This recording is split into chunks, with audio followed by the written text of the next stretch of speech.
besar dari sebuah perusahaan yang menjalankan sebuah unit bisnis dalam bentuk jasa, layanan, atau mungkin juga menghasilkan produk-produk tertentu yang dikonsumsi oleh masyarakat.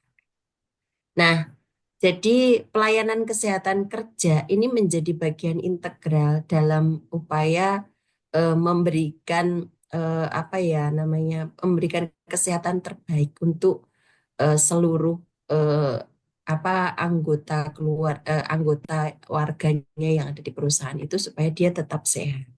Sebenarnya rumah sakit itu adalah bagian dari ini, dan ini harus ada program layanan kesehatan kerjanya. Jadi ibu bapak kenapa kemudian harus dilakukan screening kesehatan secara berkala? Itu ya. Jadi kalau saya lihat itu kalau anak saya itu bekerja setiap 2 bulan sekali itu sudah general check up.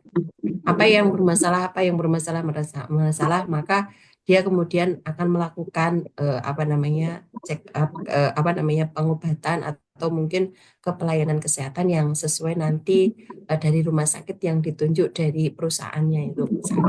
Nah, sebenarnya yang harus dilakukan oleh rumah sakit itu juga begitu. Jadi mungkin juga ada bagian dari kesejahteraan yang apa namanya sudah dilakukan gitu ya. Jadi misalnya tadi general check up, kemudian check up kesehatan gratis yang dilakukan itu setiap periodik 6 bulanan karena risikonya untuk tertular penyakit Bapak Ibu itu kan sangat tinggi. Nah, sehingga ini perlu diantisipasi, perlu diwaspadai, dan kemudian bagaimana nanti caranya kalau kemudian ada risiko-risiko, faktor risiko ini yang nanti bisa berdampak tidak baik terhadap kesehatan Bapak Ibu semua. Nah, demikian juga di dalam perusahaan. Ya, ini menjadi hal yang penting, krusial karena menjadi produktivitas dari pekerjaan itu nanti tergantung dari bagaimana kesehatan SDM-nya. Nah, kalau kita kembali ke definisi sehat itu kan baik itu fisik, mental, dan sosial. Yang seseorang yang tidak saja bebas dari penyakit atau gangguan kesehatan, melainkan juga menunjukkan kemampuan untuk berinteraksi dengan lingkungan pekerjaannya. Artinya, selain sehat fisik, mental, dan sosial, maka dia harus berinteraksi dengan lingkungan pekerjaannya. Artinya, Bapak Ibu harus sangat apa namanya setiap hari nanti akan bersinggungan dengan banyak hal yang ada di lingkungan kerja kita. Nah, kemudian kesehatan kerja itu merupakan aplikasi dari masyarakat. Jadi kesehatan masyarakat pada suatu tempat kerja di mana pasien dari kesehatan kerja adalah masyarakat pekerja. Jadi masyarakat pekerja itu adalah menjadi pasiennya kesehatan kerja dan masyarakat sekitar perusahaan itu. Artinya, jadi kalau itu ada sebuah perusahaan atau unit usaha yang cukup besar dengan banyak apa namanya pekerjanya, misalnya perseroan terbatas atau PT itu, nah di situ kan ada pekerjanya. Ya, semua pekerja dalam dari tingkatan manajerial sampai dengan dia pelaksana unit pelaksana. Nah, sekarang yang menjadi masalah lingkungan kerjanya, lingkungan yang ada di sekitar perusahaan itu juga menjadi bagian dari sasaran kesehatan kerja karena dia bisa berdampak terhadap produktivitas yang dihasilkan dari perusahaan itu. Jadi limbah, ya, bau, kemudian asap, itu kan akan mencemari orang-orang yang ada di sekitarnya. Nah, sehingga sasarannya di dalam kesehatan kerja ini maka itu adalah masyarakat pekerja dan masyarakat di sekitar perusahaan itu.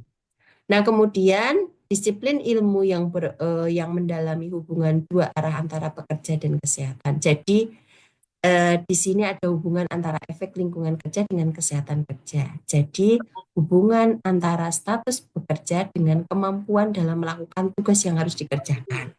Nah, ini merupakan bagian yang integral. Artinya bahwa antara kesehatan dan pekerjaan itu saling timbal balik, ya, saling berkaitan. Kalau tidak sehat, maka pekerjaannya juga produktivitasnya menjadi menurun.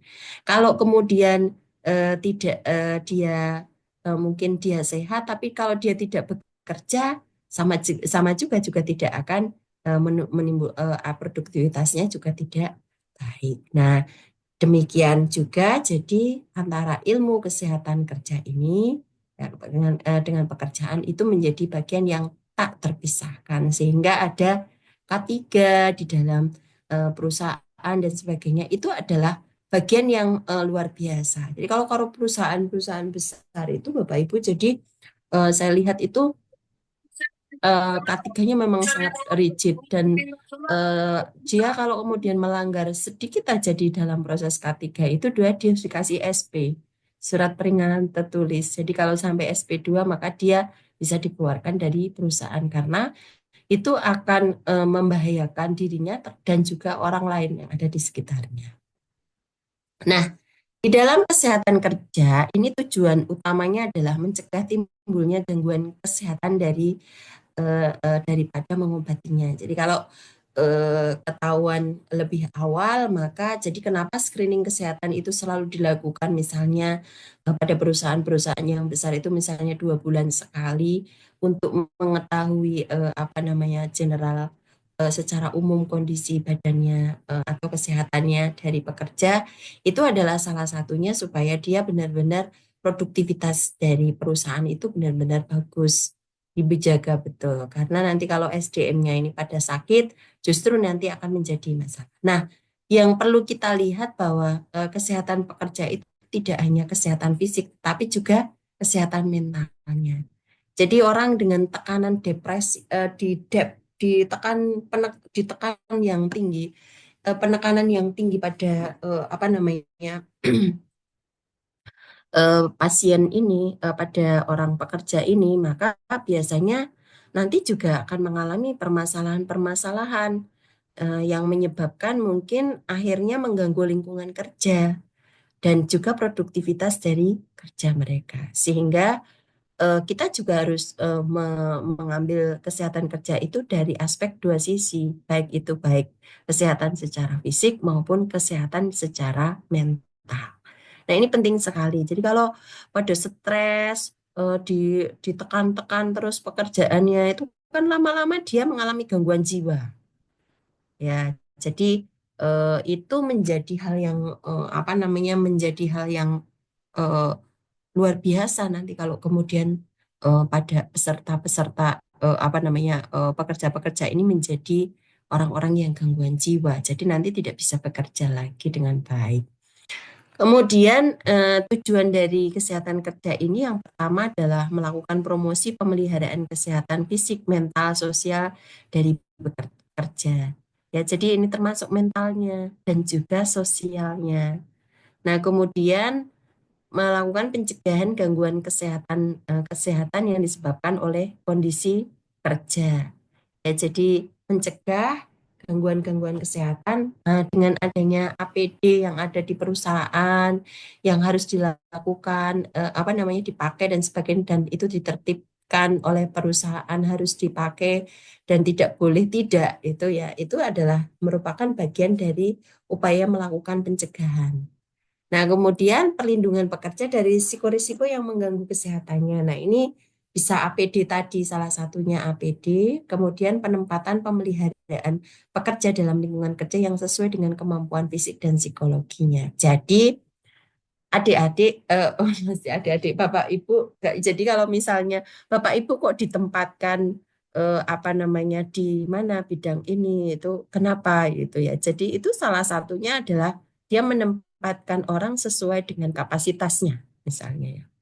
Saya dulu waktu saya belum sekolah itu ngurusi SDM itu saya paling pusing karena ngadepi satu SDM di Unisa itu dosen apalagi ya namanya dosen satu orang itu saya bisa seharian itu ngadepi dia supaya dia bisa memahami makna harus bekerja di Unisa itu ya Allah sampai luar biasa ya. Jadi pendekatannya ini karena kalau dia belum ada hati di Unisa kan bekerjanya belum bisa totalitas orang itu.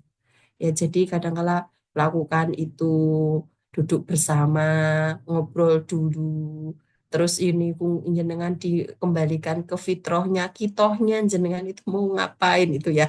Jadi itu Kalau seperti itu, the right man in the right place. Jadi menempatkan orang sesuai dengan tempatnya dan kapasitasnya itu menjadi hal yang penting.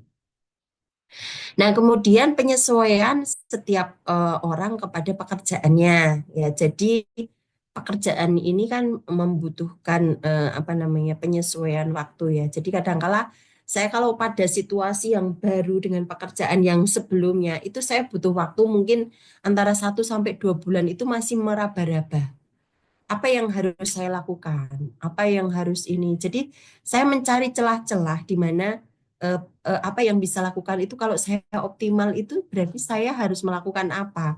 Tapi kalau saya sudah tahu celahnya itu, maka saya biasanya geraknya cepat. Tapi kalau belum, itu saya masih meraba-raba dulu. Saya diam dulu kadang-kala apa yang harus saya lakukan kalau orangnya seperti ini. Saya apa yang harus dilakukan kalau begini. Itu ya. Jadi butuh waktu untuk membuat sebuah pola. Ini pola suatu pekerjaan yang nanti bisa nanti runningnya cepat. Itu saya butuh waktu mendalami dulu dari pola pekerjaan itu sampai butuh waktu yang cukup lama saya penyesuaiannya, ya. Jadi itu kadang-kala saya menyadari sendiri. Tapi kalau saya sudah tahu polanya, maka itu geraknya cepat. Tapi kalau belum, saya biasanya bingung, masih bingung. Nah, sehingga orang-orang yang masih awal-awal itu memang perlu pendampingan di dalam ini, apa namanya, pola pekerjaan barunya itu, sehingga nanti bisa menyesuaikan dalam situasi-situasi tertentu. Nah, upaya pengendalian dari apa namanya, penyakit akibat kerja itu ada beberapa hal, ya. Jadi Ibu dan Bapak bisa melihat, jadi di sini ada upaya promotif. Nah, jadi upaya promotif ini ada pemeriksaan kesehatan kerja, ya. Jadi kemudian ada pembinaan, lalu gerakan olahraga, ya. Jadi gerakan olahraga itu adalah kalau ada program olahraga di kantor, di ini kemudian Bapak Ibu mengikuti, itu sebenarnya adalah upaya-upaya promotif yang bisa dilakukan oleh Bapak Ibu untuk mencegah terhadap suatu penyakit tertentu dalam diri Bapak Ibu. Kemudian tidak merokok. Tidak merokok, ya. Ya, ini penting. Bapak-bapak ini yang susah merokok, itu susah untuk berhenti karena rokok kecut, pahit dan sebagainya kalau berhenti dari rokok. Ya, jadi biasanya ini harus perlu waktu, ya, kalau kemudian dia harus berhenti merokok. Tetapi biasanya kesadaran penuh seseorang itu akan muncul ketika dia sudah mengalami sebuah dilema dalam keluarganya, misalnya karena merokok itu bisa menyebabkan penyakit tertentu yang kemudian dia harus menghentikan. Nah, biasanya berhentinya kapoknya di situ. Nah, ini bapak-bapak itu yang kadangkala agak susah, ya, kadangkala rokok yo rapopo enggak masalah itu, ya, sering terjadi. Kemudian gizi seimbang. Nah, ibu bapak nah kalau pagi diminta untuk sarapan istrinya, bapak-bapak yo kalau istrinya udah masak yo disiapkan, yo mesti disentuh lah seperti apa ini menyenangkan istri lah, ya. Jadi tapi paling tidak harus memenuhi kaidah dari gizi seimbang ini, ya. Jadi supaya apa? Produktivitas kerja kita itu menjadi maksimal. Tapi kalau Bapak tidak sarapan, wis lemas, tidak bisa bekerja. Nanti setelah itu malah jajan dulu pagi ke kantin, jadi belum bekerja, sudah mulai jajan dulu, setelah jajan ngantuk. Nah, jadi ini akan banyak sekali mempengaruhi apa yang hasil kerja dari yang kita lakukan. Lalu ergonomi, nah ini penting. Bapak Ibu sering angkat pasien, Bapak Ibu sering menggeser macam-macam, ya. Jadi misalnya tempat tidur pasien dan sebagainya, kadangkala posisi yang salah, tidak ergonomis, itu bisa menyebabkan permasalahan, apalagi terbentuk terus-menerus yang itu dilakukan secara rutin oleh Bapak Ibu. Nah, itu harus hati-hati. Nah, demikian juga nanti kalau kemudian ini dilakukan di setting perusahaan atau mungkin home industri atau tempat-tempat yang lain. Kemudian yang berikutnya pengendalian lingkungan kerja dan juga higienis sanitasi lingkungan kerja itu menjadi hal yang penting, ya, buat Bapak Ibu semuanya. Ini menjadi hal yang harus ditekankan kepada pekerja tentang upaya promotif ini. Nah, untuk preventifnya adalah pemeriksaan kesehatan yang dilakukan secara rutin itu bentuk-bentuk preventif. Kemudian ada imunisasi-imunisasi yang diberikan, ada APD yang harus dipakai, dan juga ada pengurangan jam kerja, waktu kerja yang digunakan untuk supaya tidak kelelahan bekerja. Jadi ini kalau saya bayangkan perawat itu 7 jam shift ya. Ya kalau ya itu lalu di perusahaan-perusahaan besar itu kadang-kala dia 12 jam, tapi dia diberikan jam untuk mendeteksi kelelahan. Kalau dia lelah, ya dia harus berhenti bekerja atau istirahat. Dan mungkin besok tidak dimasukkan untuk bekerja karena produktivitasnya sudah mulai menurun. Kemudian yang berikutnya adalah kuratif. Nah, di kuratif itu pengobatan, P3K, rawat jalan dan rawat inap, dan rehabilitasi itu adalah yang digunakan sebagai apa misalnya untuk ada alat bantu dengar, protese apabila mengalami kecelakaan kerja ya mungkin tangannya patah, terus kemudian dibuat protese dari tangan, protese dari kaki, mutasi pekerjaan, dan juga adanya kompensasi. Jadi mutasi pekerjaan itu membuat stres. Bapak Ibu dipindah bangsal yang biasanya mungkin di bangsal anak masuk di bangsal maternitas atau mungkin KMB. Itu kan sudah sangat berbeda walaupun kita perawat generalis ya. Tetapi mutasi pekerjaan itu bisa menyebabkan stres tersendiri buat kita. Nah, ini sebenarnya mutasi ini bisa stres tersendiri sekaligus juga sebagai upaya untuk melakukan rehab kita. Barangkali di tempat yang lebih tidak hanya energi yang dikeluarkan nanti menjadi lebih apa namanya bisa lebih apa namanya produktivitas kerjanya menjadi lebih bagus dan juga ada kompensasi. Ya, ini kalau di perusahaan-perusahaan besar Bapak Ibu mungkin dapat insentif 3 bulanan nanti dapat insentif. Kalau di perusahaan-perusahaan besar itu biasanya bonus setengah tahun 6 kali gaji misalnya akhir tahun 6 kali gaji, jadi nanti totalnya banyak. Nah, kemudian kesehatan kerja itu sasaran utamanya adalah masyarakat kerja ya. Jadi siapa saja karyawan perusahaan, bisa PNS, bisa petani, nelayan, pekerja sektor non formal dan apa namanya yang tujuannya adalah tercapainya derajat kesehatan yang setinggi-tingginya baik secara fisik, mental maupun sosial. Nah, kemudian bagaimana dengan masyarakat sekitar perusahaan? Ini bisa terlindung dari bahaya pengotoran dari bahan-bahan yang berasal dari perusahaan. Jadi misal saya contohkan tadi limbah gitu ya. Limbah pabrik, jadi belantong kalau kalau di namanya di misalnya Madukismo itu kan sering bau itu ya, bau ya itu bau itu salah satunya adalah efek dari limbah industri ini yang kemudian berdampak terhadap mungkin bisa menyebabkan bau yang tidak enak dan bisa menstimulasi mungkin penyakit-penyakit tertentu gitu ya. Kemudian yang berikutnya adalah hasil produksi perusahaan. Jadi tidak membahayakan kesehatan masyarakat dan konsumennya. Ini juga menjadi penting. Jadi kalau hasil produksi perusahaan itu ternyata nanti eh, kurang bagus kualitasnya bisa menyebabkan terjadinya bahaya keracunan dan sebagainya kalau misalnya itu makanan dan efisiensi kerja dan juga daya produktivitas dari karyawannya bisa meningkat dengan baik. Itu tujuannya utama. Nah, kemudian bagaimana dengan ini terciptanya masyarakat tenaga kerja yang sehat dan produktif serta meningkatnya kinerja produksi dari perusahaan itu. Nah, ini harapannya terakhir.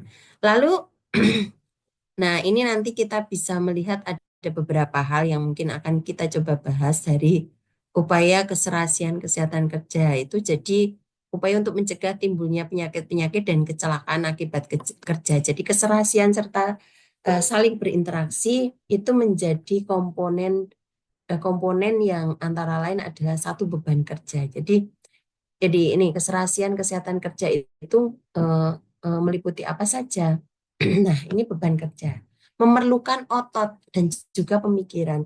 Jadi kalau em, kayak saya misalnya ya, eh, eh, kinerja dosen dituntutnya macam-macam ya, publikasi, macam-macam ya. Itu pemikirannya terus jalan. Jadi malah mengerjakan, siang ngapain, Baik besok apa, besok pengabdian masyarakat, besok apa itu, besok ngajar penuh full dan seterusnya. Nah, ini adalah bagian-bagian dari apa yang harus kita siapkan. Nah, beban dapat berupa beban fisik, mental, sosial. Jadi penempatan seseorang seorang pekerja atau karyawan itu tepat dengan beban optimum yang sanggup dilakukan. Ya, saya dulu itu ketika misalnya ditempatkan di bidang SDM itu saya sampai apa ya namanya, saya kok bingung kenapa saya ditempatkan di sini ya. Saya juga bingung ngadepi orang itu kan nggak mudah. Apalagi kalau yang sudah tua-tua, gitu, yang sudah sepuh-sepuh lama-lama, kalau kemudian dia habis kontrak dan sebagainya, itu kan cara memberikan penjelasan supaya beliau juga tidak tersinggung dan sebagainya. Misalnya tidak diperpanjang kontrak, itu juga lumayan menyita energi itu ya. Jadi saya stres tiap malam itu nggak bisa tidur saya waktu itu ya, tapi kemudian saya berusaha untuk memahami pekerjaan saya, terus akhirnya saya enjoy enjoy saja. Nah, jadi ini yang bisa dilakukan ketika misalnya dari sisi manajerial itu menempatkan Bapak Ibu itu di tempat itu berarti ada sesuatu yang itu tepat untuk Bapak Ibu menurut analisis mereka. Ini orangnya karakternya seperti ini, maka dia akan tepat ditempatkan dengan cara di tempat-tempat yang seperti ini, misalnya begitu. Nah, itu ya. Kemudian yang berikutnya adalah pengalaman, keterampilan, dan motivasi. Jadi pengalaman itu penting dalam sisi hal manajerial yang ada di perusahaan atau mungkin pengalaman kerja kita. Semakin lama kita bekerja itu semakin kita bisa memahami. Kalau Bapak Ibu dengan menghadapi pasien itu saya yakin kok Bapak Ibu itu mesti ngerti, oh ini kalau pasien dengan kondisi seperti ini cara menghadapinya begini. Nanti keluarganya biasanya akan melakukan ini, komplainnya begini misalnya. Nah, itu sudah bisa dibaca oleh Bapak Ibu dengan kasus-kasus tertentu. Nah, sehingga ini penting buat kita, termasuk jadi kadangkala saya juga melihat orang itu dan dari gestur tubuhnya. Oh, ini orang begini. Orang begini berarti cara ngadepinya begini. Ya, itu ilmunya mungkin secara psikologi saya enggak punya, tapi secara pengalaman kita ngerti. Ya, jadi kalau orang yang seperti ini itu manipulatif. Ya, sampai kadang-kala membaca saya, oh ini manipulatif. Jadi orangnya itu kalau di depan kita baik, di depan kita baik, ini. Tapi kalau di belakang itu tidak. Dia justru menjelek-jelekkan kita. Jadi oh, itu bisa kita baca dari sisi ininya. Artinya pengalaman, keterampilan itu menjadi hal yang penting di dalam menempatkan dia di dalam beban kerja apa yang harus seharusnya.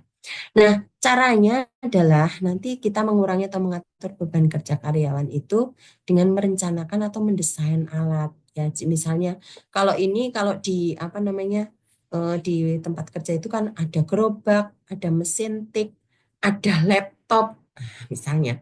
Terus ada komputer, ada kalkulator. Itu kan sebenarnya adalah untuk mengurangi atau mengatur dari beban kerja dia, overload-nya.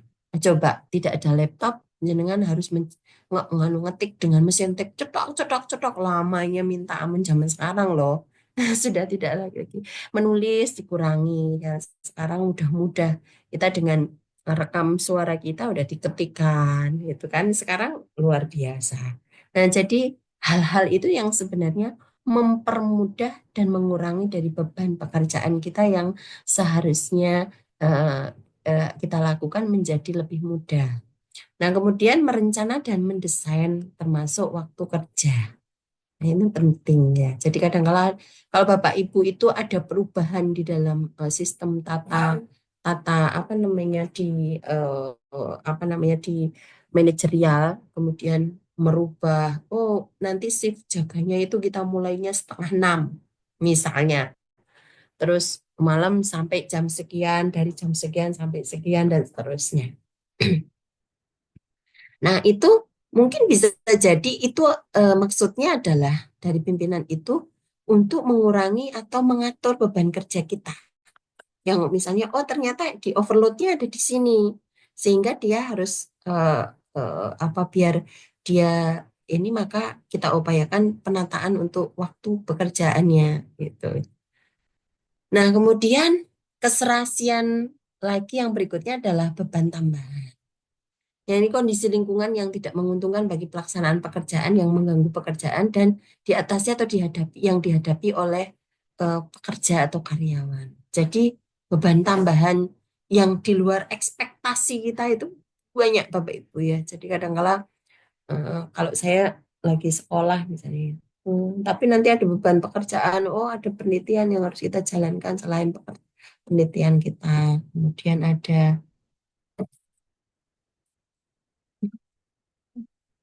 terus ada macam-macam ya. Jadi nanti ini bisa kemudian akan mengganggu mengganggu pekerjaan kita. Nah, kemudian yang berikutnya lagi adalah em, ini misalnya faktor fisik, ada penerangan, suhu udara, bising, dan seterusnya. Kemudian faktor kimia seperti bau, gas, uap, asap, debu, dan seterusnya. Lalu faktor biologi ada nyamuk, lalat. Aduh, sudah pekerjaannya ini banyak nyamuknya, banyak lumutnya, tanaman tidak teratur, nggak nyaman kalau keluar misalnya ya. Atau faktor fisiologisnya seperti peralatan kerja tidak sesuai ukuran tubuh kita ya. Weh, saya dikasih kursinya itu badannya saya besar tapi kasih kursinya yang kecil sehingga apa? Kalau Anda kalau pas ini gedeblak jatuh misalnya ya. Jadi itu faktor-faktor yang bisa nanti malah justru menambah beban tambahan dari pekerjaan penjenengan ya atau bahan pekerjaan di tempat kerja. Nah, faktor psikososialnya suasana kerja yang tidak harmonis, gosip. Nah, ini loh Mbak, Bapak Ibu. Ini yang saya yang kadang heran itu kenapa kalau teman kita perawat, misalnya ya sesama perawat, ada yang maju, ada yang lebih bagus, kemudian dia bisa di mana-mana dikenal bawa nama institusi, tiba-tiba dia tidak suka. Nah, ini kan sebenarnya faktor psikososial yang bisa nanti akan mengganggu pekerjaan kita. Nah, sehingga kalau kemudian ada yang sebenarnya kalau faktor iri, dengki dan sebagainya itu bisa dihindari dalam setiap hidup kita, itu nggak akan nggak akan membuat seperti itu. Maksud saya begini, kalau kemudian ada temennya bahagia ini, bentar ada gangguan.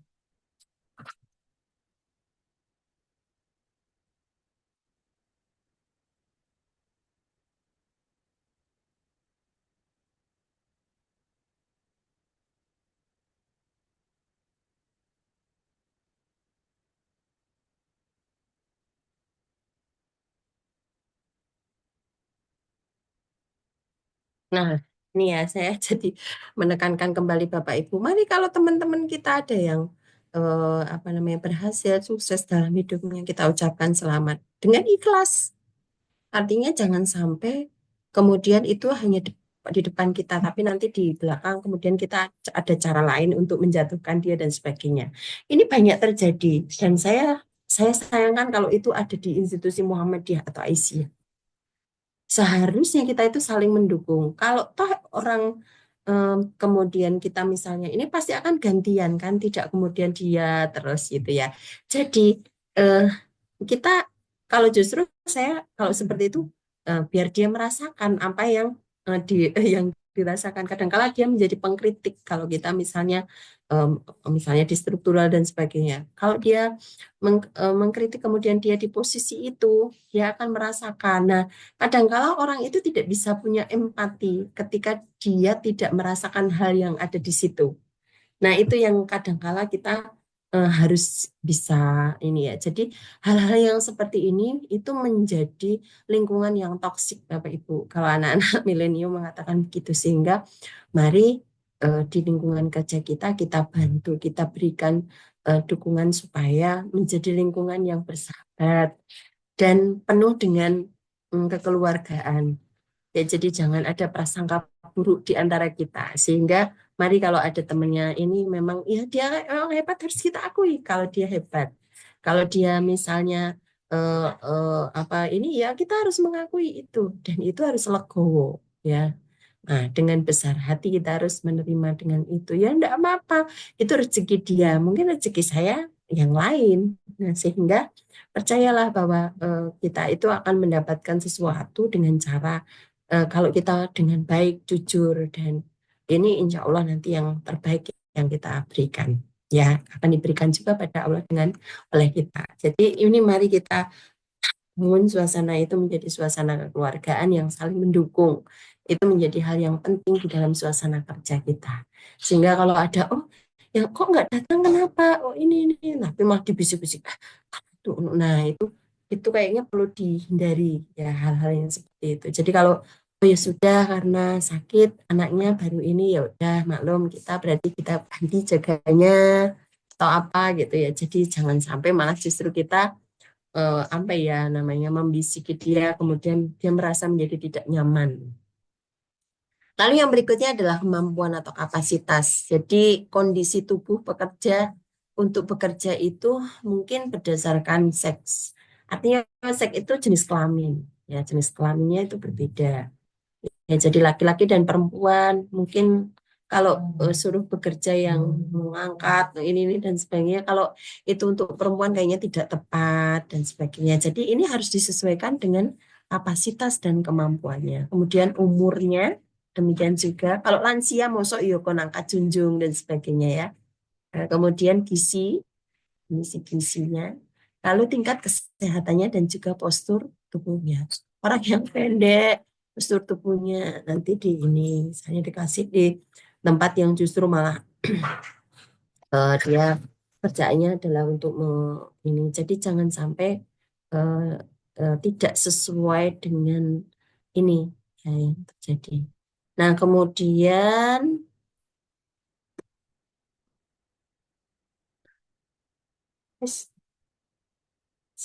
ya, yang kemudian yang berikutnya adalah keadaan fisiologis tubuh. Jadi keadaan fisiologis tubuh itu mungkin bisa kondisinya kalau kita lihat oh orangnya sehat, tidak ada cacat sedikit pun dan bagus sehingga mungkin dia dengan pekerjaan-pekerjaan pola pekerjaan yang kuat yang butuh energi yang banyak yang dikeluarkan dan seterusnya dan juga pendidikan. Nah, ini penting. Jadi kalau orang yang pendidikannya S1, D3, S2 kan ya berbeda kapasitasnya sehingga Bapak Ibu nanti kalau ini ditempatkan ya harus sesuai dengan ini dan juga keterampilannya.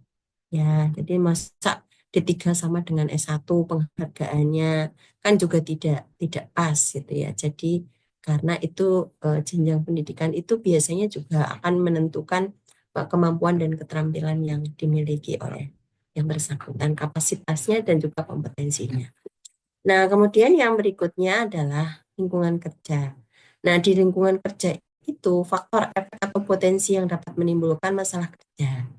Nah, ini tadi yang saya sampaikan, masalah kerja itu bisa masalah lingkungan fisiknya maupun lingkungan psikologinya dari teman-teman yang sudah misalnya yang tadi kalau hubungannya menjadi toksik juga nggak nyaman, orang juga tidak betah dan akhirnya dia memilih untuk tidak bekerja di situ atau mengundurkan diri misalnya. Itu karena situasi pekerjaan atau lingkungan kerja yang tidak nyaman.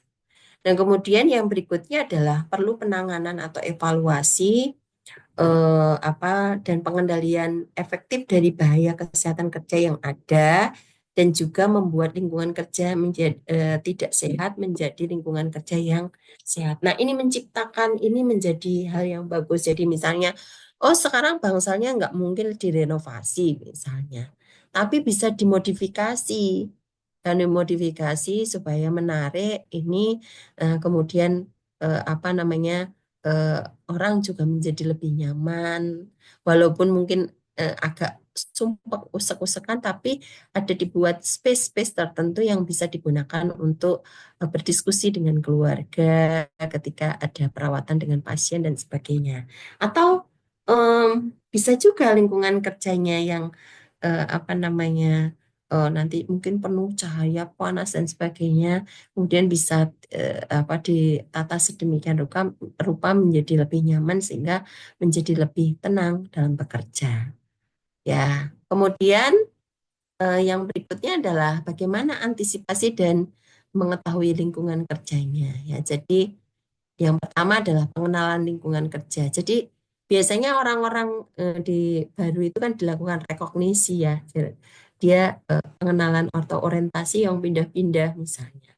Bangsal ini pindah biar dia tahu oh kalau di UGD begini, kalau di ruang rawat inap begini, kalau di poliklinik begini, di kamar bedah begini, di ini dan seterusnya. Jadi ini nanti melihat dan mengenal ya namanya walk stroke survey gitu ya namanya. Nah, kemudian yang berikutnya evaluasi lingkungan kerja. Jadi menguatkan dugaan yang ada.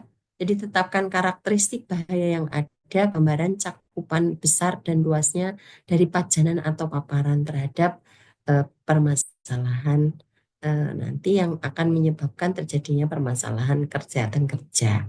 Dan pengendalian lingkungan kerja yaitu mengurangi atau menghilangkan pemajanan potensi bahaya yang ada. Jadi pengendalian lingkungan dan pengendalian perorangan itu penting ya. Jadi Bapak Ibu kadangkala banyak ini di lingkungan sekitar kita saya menemukan itu orang itu antik, unik sekali. Jadi yang justru yang kadang membuat tidak nyaman lingkungan kerja kita itu adalah karena dengan orang-orang yang karakteristiknya seperti itu. Yang kadangkala kalau saya sih nggak ambil pusing ya, artinya saya kadangkala kalau oh dia seperti ini, tapi kalau dia juga tidak menyentuh saya ya saya tidak usah apa ya, saya tidak terlalu saya akan membahas dia dan sebagainya. Kalau saya ya isi going aja. Tapi ada orang yang ini dia pengen ini kepo, pengen ini dan sebagainya. Nah, itu yang kadang-kala membuat membuat apa namanya celah dan membuat hubungan itu menjadi toksik, tidak nyaman. Nah, itu penting banget yang harus kita jaga kalau di seperti itu. Nah, kemudian manajemen risiko. Nah, ini kan ada di dalam kesehatan kerja itu ada manajemen risiko, ada surveillance kesehatan kerja gitu ya. Jadi nanti eh, melakukan pemantauan lingkungan kerja dan juga apa namanya ini surveillance TKG tenaga kerja ya, di pemeriksaan kesehatan tenaga kerja. Nah ini kalau K3-nya di rumah sakit jalan bagus dong Mbak. Ini karena ada surveillance-nya, ya ada manajemen risikonya dan surveillance apa untuk eh, kesehatan kerjanya. Apalagi perawat yang berorientasi dengan pasien itu risikonya tinggi banget itu terhadap permasalahan kesehatan. Apalagi dibawa nanti kontak dengan keluarga, menularkan pada keluarga dan sebagainya. Itu risikonya sangat luar biasa. Tapi Bismillah kalau kemudian kita menggunakan apa apa namanya APD nosokomial infeksinya kita jaga dan sebagainya, insya Allah sih tidak akan menjadi masalah. Jadi kita prinsip pulang harus mandi ya. Jadi biasanya begitu ya mandi, membersihkan diri dengan pakaian yang berbeda dari rumah sakit ke rumah itu kan menjadi hal yang penting gitu ya. Karena nanti harus kontak dengan anaknya, dengan suaminya, dengan istrinya dan sebagainya. Nah, kemudian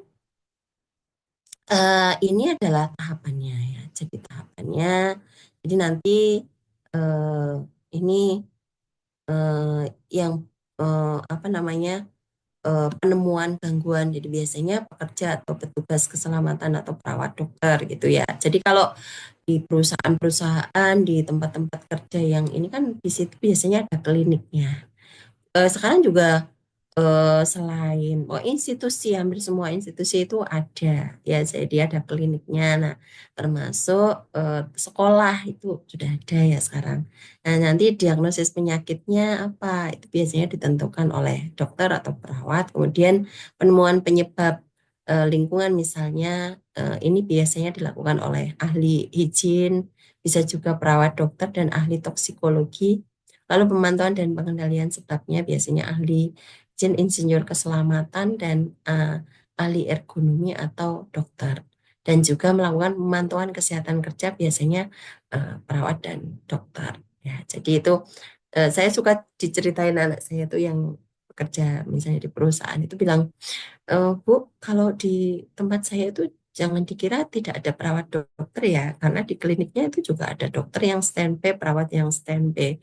dengan gaji yang juga tidak kecil karena nanti mereka standby di apa namanya di tempat kita misalnya apa namanya set plan yang ada gitu. Oh, jadi memang mereka mungkin dibekali khusus ya dan pelatihan khusus mungkin orang-orang yang bekerja di perusahaan-perusahaan misalnya di pertambangan dan sebagainya.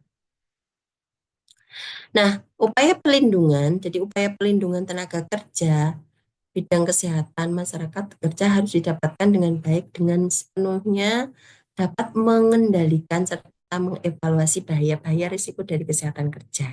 Nah, ini biasanya adalah dengan apa memahami dan melaksanakan peraturan perundangan yang berkaitan dengan keselamatan kerja. Ini penting.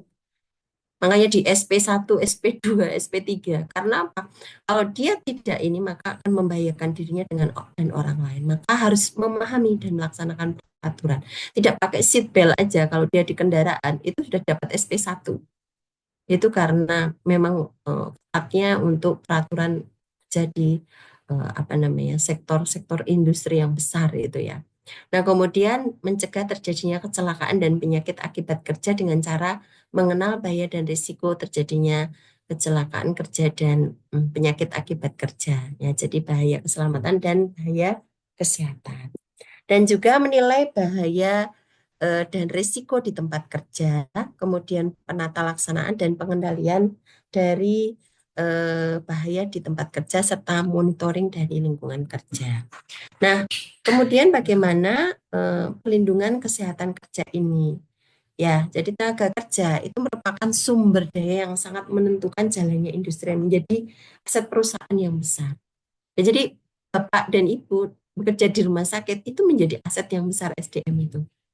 Ya, makanya disekolahkan, makanya apa namanya diminta untuk sekolah, kemudian dilakukan pelatihan, yang digunakan melatih keterampilan-keterampilan yang memberi kompetensinya Bapak Ibu meningkat sehingga nanti dampaknya adalah dengan peningkatan kompetensi itu layanannya bagus, kemudian nanti syiarnya rumah sakit itu menjadi sangat luar biasa. Ya, jadi Bapak Ibu kalau kemudian eh, apa dilatih, kemudian diinikan, itu ya mari kita apa gunakan kesempatan itu dengan baik dan apa namanya nanti disiarkan artinya diterapkan betul di dalam kehidupan kita sehari-hari di layanan sehingga benar-benar nanti oh setelah dilatih itu kemajuannya sangat luar biasa. Nah, ini penting. Jadi tidak hanya stagnan seperti itu aja. Ya sudah, aku itu bisanya seperti ini. Nah, itu kalau seperti itu orang itu tidak mau berubah. Kita harus berubah. Caranya berubah ya kita mengubah mindset kita. Kita harus tidak di dalam kotak. Kita berani membuat loncatan di luar kotak. Ya, jadi keberanian yang seperti itulah yang kita biasanya menjadi change agent di dalam sebuah sebuah institusi atau ini. Jadi Anda harus berani berbeda dengan yang lain. Itu penting. Kemudian yang berikutnya pekerjaan dan lingkungan berani berbeda itu bukan hal yang negatif ya Bapak Ibu, tapi hal yang positif yang dimaksudkan. Kemudian pekerjaan dan lingkungan kerja mempunyai pengaruh terhadap kesehatan tenaga kerja. Jadi ini penting, jenengan lingkungannya tidak nyaman, lagi memberi pasien mampu apa namanya goreng terasi misalnya. Wah, ahli gizinya baru goreng terasi sama sambal. Waduh, bersin-bersin misalnya. Nah, itu kan dijaga sedemikian rupa bangsal itu tidak apa cemar dengan bau dan sebagainya. Nah, kemudian kegiatan industri semua tingkatan ya risiko bahaya, tidak satupun industri itu benar-benar bebas dari bahaya. Jadi risiko pekerjaan itu menjadi sangat tinggi. Semakin berisiko tinggi pekerjaan, biasanya ribetnya semakin besar, Bapak Ibu. Nah, kemudian pembinaan dan pengawasan di lingkungan kerja. Jadi, menurut Permenaker nomor 5 tahun 2018 tentang K3 lingkungan kerja dan standar nasional apa namanya standar nasional ini di SNI itu disebutkan ini ada beberapa hal yang nanti bisa dilakukan. Jadi pelindungan terhadap kesehatan kerja dan perundangan itu di Undang-Undang Nomor 1 tahun 70 ya. Jadi tanggung jawab pencegahan kecelakaan kerja selain pihak perusahaan adalah karyawan dan pemerintah. Artinya bahwa kita itu menjadi pelaku utama yang bisa melakukan pencegahan terhadap kecelakaan kerja terhadap diri kita sendiri dan orang lain. Ya, jadi kalau Anda ada hal yang sepele yang kira-kira nanti akan mencelakakan orang lain, singkirkan. Insya Allah itu mendapatkan pahala. Yang kedua adalah kita adalah menjadi bagian dari upaya menjadi tanggung jawab yang ada dengan lingkungan kita.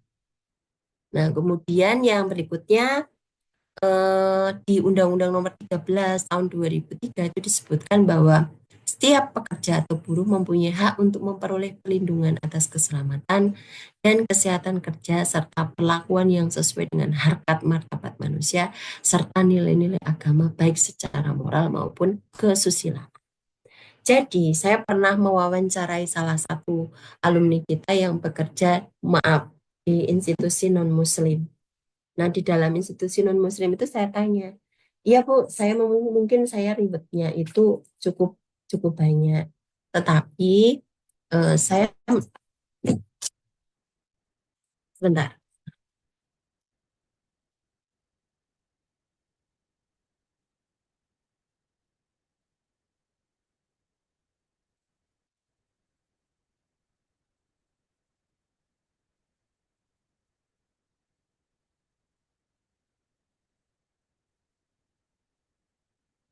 Ya, ya, jadi limitnya cukup banyak Bu. Tetapi kalau saya mau sholat di antara duhur, asar, maghrib, itu tidak ada jeda waktu lagi untuk bisa ini. Karena pada saat itu justru kondisinya itu paling sibuk-sibuknya. Sehingga saya tidak ada lagi jeda untuk waktu untuk sholat.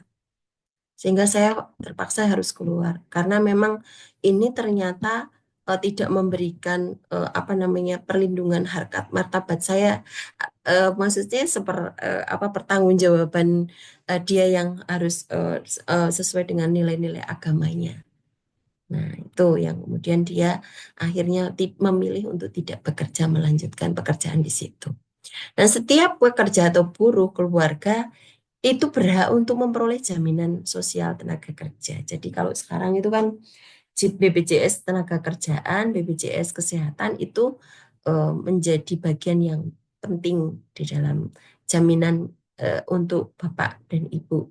Ya, itu menjadi apa namanya kewajiban dari perusahaan untuk melakukan itu. Ya. Nah, termasuk keluarganya mungkin kalau BPJS ini bisa ya, jadi nanti dengan keluarganya, tapi tergantung dari perusahaannya ya. Kalau mungkin ini ini ya. Jadi kalau bahkan kalau yang perusahaan-perusahaan yang besar itu dia dengan apa namanya asuransi dia sendiri sama ditambah dengan BPJS tenaga kesehatan maupun tenaga kerja. Nah, di perlindungan kesehatan kerja Undang-Undang Nomor 24 Tahun 2011 itu tentang Badan Penyelenggaraan Jaminan Sosial. Jadi, ini ruang lingkupannya adalah jaminan kecelakaan kerja, jaminan kematian, jaminan hari tua, jaminan pemeliharaan kesehatan, dan jaminan pensiun. Jadi, Bapak Ibu kalau memang kita kalau sudah ada jaminan ini tenang. Ya, jadi Bapak Ibu bekerja di institusi Muhammadiyah Aisyah, besok ada dana pensiun Muhammadiyah, jaminan hari tua dan pensiunnya. Terus ada juga jaminan kecelakaan kerjanya ya dari BPJS Ketenagakerjaan misalnya. Terus ada lagi mungkin kalau ada kebijakan-kebijakan misalnya kalau sampai ini yang meninggal apa yang didapatkan, terus jaminan apalagi ya jadi termasuk BPJS kesehatan dan sebagainya. Nah, ini menjadi sebuah kewajiban dari perusahaan itu untuk memberikan fasilitas itu ya. Nah, kemudian setiap orang termasuk orang asing. Sebentar saya cut dulu. Ibu-ibu kita sampai jam berapa? Jam 8 apakah ada kuliah lagi? Mboten, Bu. Oh, udah Nggak berarti ada, ini Bu. kuliah terakhir ya berarti ini. J, Bu. Ya. Saya takutnya jam 8 nanti digunakan lagi Zoom-nya. Ya. Oke, kita lanjutkan. Nah, nanti jadi setiap orang termasuk orang asing yang bekerja paling singkat 6 bulan di Indonesia wajib menjadi peserta program jaminan sosial. Ya. Nah, kemudian di PP nomor 44 tahun 2015 tentang penyelenggaraan program jaminan kecelakaan dan jaminan kematian. Kemudian perlindungan kesehatan kerja itu adalah dengan di Permenaker RI nomor 26 tahun 2015 tentang tata cara penyelenggaraan program jaminan kecelakaan kerja, jaminan kematian, dan jaminan hari tua bagi peserta penerima upah.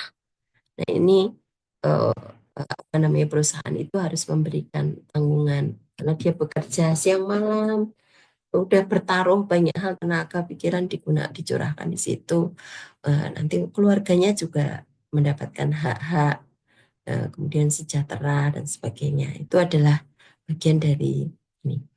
Nah, kemudian yang berikutnya adalah pemeriksaan kesehatan tenaga kerja di Undang-Undang Nomor 1 Tahun 70, Permenaker Trans ya nomor 2 Kementerian tahun 1980 awal. Jadi ada pemeriksaan itu ada di awal sebelum mereka bekerja, kemudian berkala dan juga ada pemeriksaan kesehatan khusus. Ya, ini penting. Jadi kalau Bapak Ibu itu sebenarnya kalau ini ya saya itu diperiksa secara rutin, harus di follow up, dikonsultasikan, lalu apa yang dilakukan, mungkin perlu pengobatan ya diobati dan seterusnya. Kemudian Permenaker nomor 4 tahun 1995 tentang perusahaan jasa K3 itu pemeriksaan kesehatan kerja dan juga pemeriksaan kesehatan. Nah, biasanya personelnya itu siapa? Dokter, ada paramedis, ada ahli K3 dan ahli K3 kimia. Ya.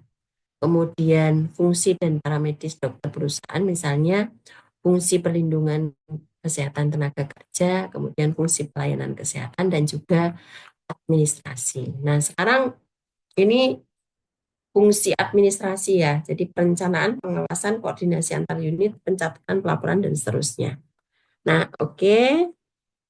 Saya kira ini saya maju ke yang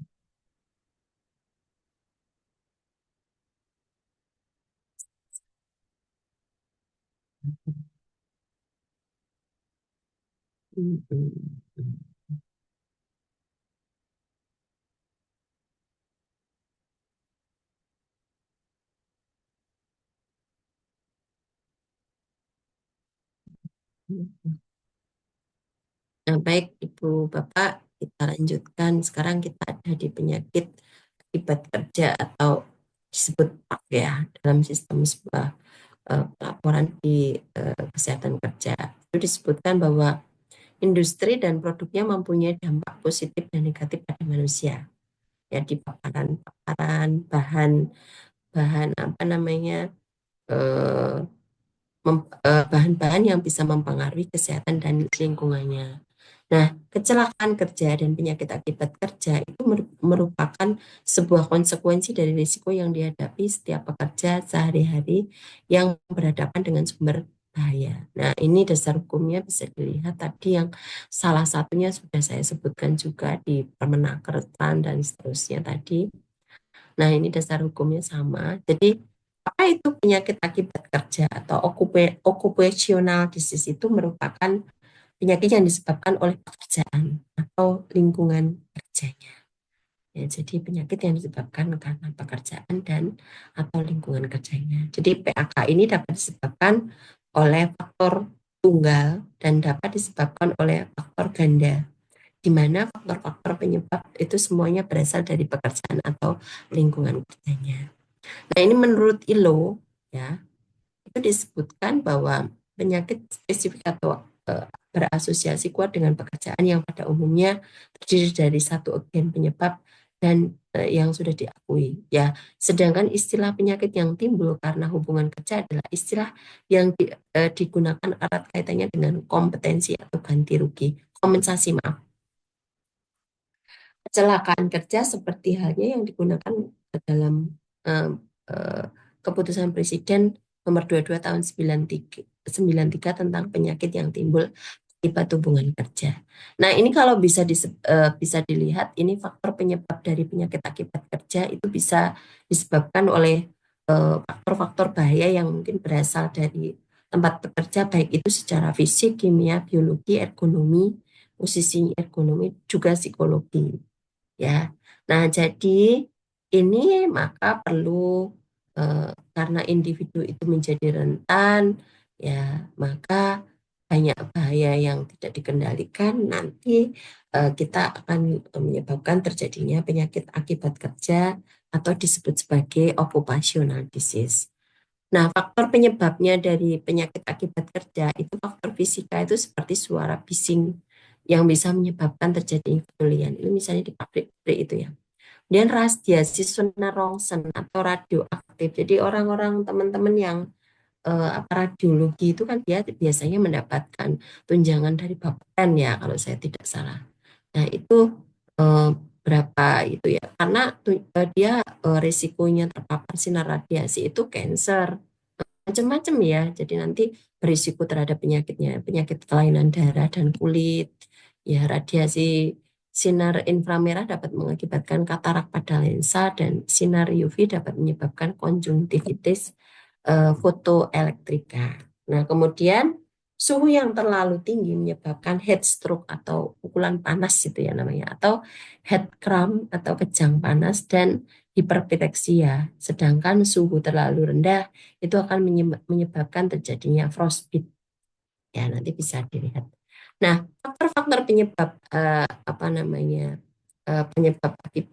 penyakit akibat kerja itu adalah tekanan udara yang tinggi menyebabkan Kaizen disease. Biasanya tekanan udara yang tinggi itu yang misalnya penyelam kayak gitu tuh. Ya, dia tekanan ininya kan tinggi. Eh, Biasanya dia akan penyakit Clausen disease itu. Nah, kemudian pencahayaan yang buruk dapat menyebabkan kelainan pada indera penglihatan dan juga kesilauan. Nah, faktor-faktor yang menyebabkan penyakit akibat kerja dari kimia itu biasanya adalah debu. Ya, debu dapat menyebabkan pneumokoniosis, diantaranya adalah silikosis dan asbestosis.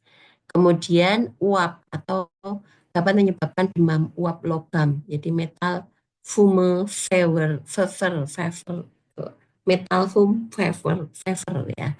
Kemudian dermatosis atau penyakit kulit akibat kerja keracunan oleh zat toksik uap formaldehid ya. Kemudian gas dapat menyebabkan keracunan misalnya CO2 dan H2S, dan kelarutan zat kimia misalnya menyebabkan iritasi pada kulit. Nah, faktor penyebab PAK yang lain adalah faktor biologi. Biologi itu biasanya bibit penyakit antrak atau brusela yang menyebabkan penyakit akibat kerja pada tenaga kerja penyamak kulit. Kemudian bisa juga faktor fisiologi antara lain kesalahan konstruksi mesin, sikap badan yang tidak benar, dapat melakukan pekerjaan dan lain-lain menimbulkan kelelahan fisik dan ini ya gangguan kesehatan, termasuk faktor mental psikologi misalnya pada hubungan akibat kerja yang tadi sudah saya sampaikan. Nah, upaya deteksi penyakit akibat kerja dari ahli K3 dan juga dokter perusahaan bisa dilihat ya di dokter perusahaan itu monitoring kesehatan eh, eh, ini ya tingkat ini kemudian eh, dari tingkat awal. Nah, kemudian berkala dan juga khusus. Jadi bisa dilihat riwayat penyakit, riwayat pekerjaan, pemeriksaan klinik, pemeriksaan lab, pemeriksaan khusus hubungan penyakit dengan kerja, dan juga monitoring lingkungan kerja nanti dengan ahli K3 dan environmental monitoring atau biologi monitoring atau P2K3. Nah, diagnosis penyakit akibat kerja itu biasanya melalui anamnesis, pemeriksaan klinis, pemeriksaan lab, pemeriksaan terhadap pekerja dan lingkungan kerja, dan penegakan diagnosisnya dapat dilakukan melalui 7 langkah sebagai berikut. Menentukan diagnosis klinis, menentukan pajanan klinis, menentukan hubungan antar pajanan dengan diagnosa klinis, menentukan apakah pajanan dapat cukup untuk menimbulkan penyakit, menentukan apakah ada faktor individu yang berperan, menentukan apakah faktor lain di luar pekerjaan, dan menentukan diagnosa penyakit akibat kerja.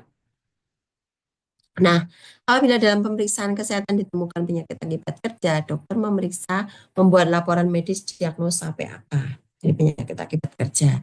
Dan itu biasanya ditulis oleh dalam Dignas dan setempat itu dalam waktu pelaporannya itu 2 kali 24 jam setelah penyakit tersebut sudah didiagnosa, dan dan melaporkan tertulis kepada pihak BPJS Tenagakerjaan dalam waktu paling lama 2 kali 24 jam, dan melakukan tindakan preventif agar PAK yang sama tidak terulang lagi, dan menyediakan secara umum semua alat pelindungan diri untuk mencegah PAK.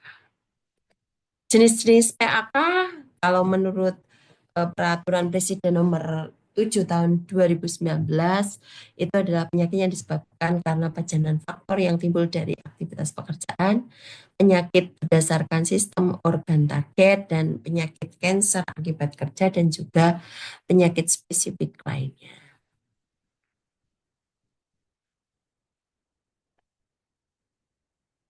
Nah, ini bisa dilihat ini ya. Jadi pekerjaan risiko PAK akibat bahan kimia berbahaya ya, gas CO, HCN, dan SO2 itu biasanya industri penyebabnya adalah pembakaran yang tidak sempurna. Dan itu penyakit yang ditimbulkan apa? Intoksikasi dan aspeksia. Kemudian asbes, menderita dan penggunaan asbes, jadi asbestosis, mesofilia, kanker, dan seterusnya. Nanti bisa dibaca sendiri ya Bapak Ibu. Nah, ini frostbite tadi yang saya sampaikan kalau kedinginan. Jadi nanti biasanya sudah akan ketahuan adik-adik.